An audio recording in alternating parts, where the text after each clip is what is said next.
Syedaralun, komunitas Jumat Berkah lewat gerakan rutinitas saling berbagi, kembali menyambangi janda fakir miskin di Gampong Alu 2 dan Gampong Alu 2 Bakaran Bate, Kecamatan Langsa Barat pada Jumat 3 Juni 2022.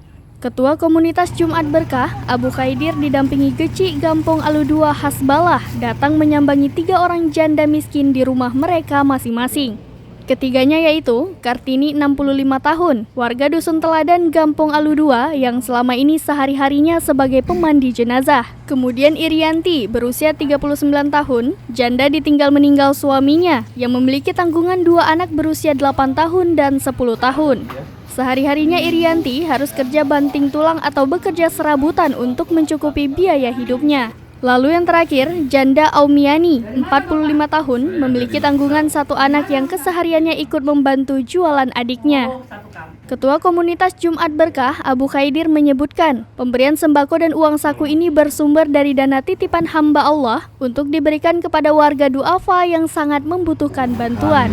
Iya, saya pun doakan, Bapak pun doakan saya, sama-sama kita berdoa. Penting semua berkah. Semua berkah. Apa yang saya bawa ini bermanfaat sih. Iya, alhamdulillah. Dari Langsa, Zubir, Serambi On TV. Ya anak ibu ini, ya anak ibu itu. Amin ya Rabbal